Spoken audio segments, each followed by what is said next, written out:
बिस्मिल्लाहिर्रहमानिर्रहीम। अस्सलाम वालेकुम viewers, welcome back to kitchen with Ayman.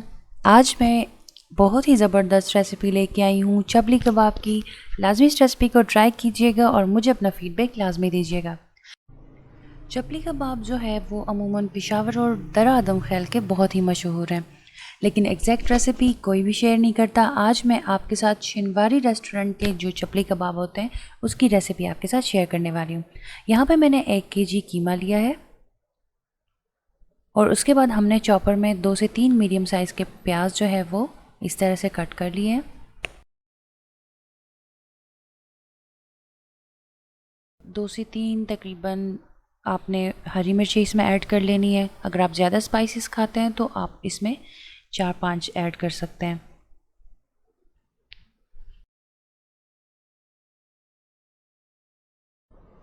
अब हमने यहाँ पे इसमें हरा धनिया ऐड किया है तकरीबन 2 से 3 टेबलस्पून, और इन सारी चीज़ों को अच्छी तरह से चॉपर में चॉप करेंगे।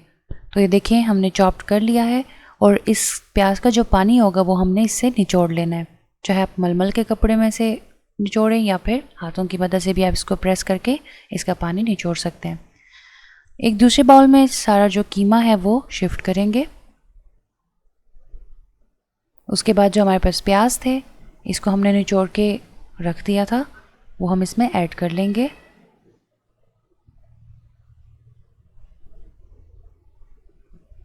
स्पाइसेस में हमारे पास इसमें जाएगा सबसे ज़्यादा मकदार में जो है और सबसे अहम इंग्रेडिएंट इसका है सूखा धनिया, वो भी कुटा हुआ। हम इसमें ऐड करेंगे तकरीबन 2 टेबलस्पून। उसके बाद यहाँ पे मैंने दरा मिर्च ली है यानी चिली फ्लेक्स 1 टेबलस्पून। 1 टेबलस्पून यहाँ पे हमने सफ़ेद ज़ीरा इस्तेमाल करना है और 1 टीस्पून से थोड़ा सा ज़्यादा हमने काली मिर्च पाउडर इसमें ऐड कर लेना है। और अगर आपके पास अजवाइन हो तो आपने इसमें अजवाइन भी आधा टीस्पून डाल लेना है। यहाँ पे हमने टेस्ट को इन्हेंस करने के लिए मकई का आटा इस्तेमाल किया है 2 से 3 टेबलस्पून। ये बात याद रखें कि कभी भी हमने इसको जोड़ने के लिए मकई का आटा इस्तेमाल नहीं करना, सिर्फ टेस्ट को इन्हेंस करने के लिए हम मकई का आटा इस्तेमाल करते हैं।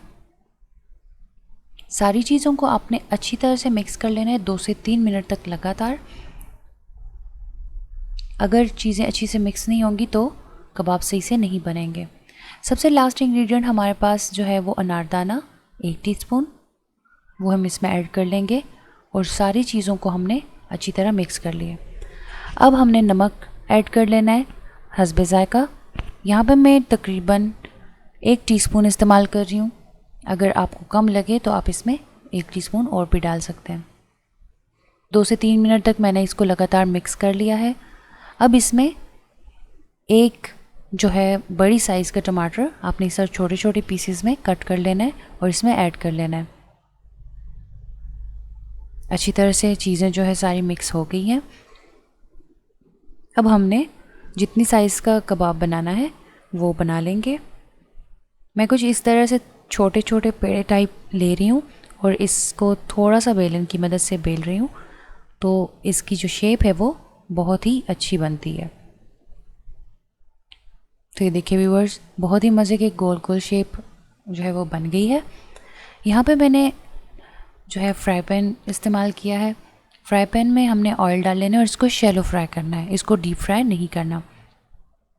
इसके ऊपर अगर आप टोमेटो रखना चाहते हैं तो वो भी रख सकते हैं, लेकिन इसकी कोई ज़रूरत है नहीं, वैसी खूबसूरती के लिए हम इसको रख सकते हैं। एक साइड जब अच्छी तरह से फ्राई हो जाए तो हम दूसरी साइड को चेंज कर लेंगे। 5 से 6 मिनट लगेंगे और हमारे कबाब जो है वो बहुत ही मज़े के बनकर रेडी हो जाएंगे। तो तैयार है चपली कबाब की बहुत ही बेहतरीन रेसिपी। आप रोगनी नान के साथ खा सकते हैं। रोगनी नान की रेसिपी ऑलरेडी मेरे चैनल पर शेयर्ड है, तो आप वहाँ पे विज़िट कर सकते हैं।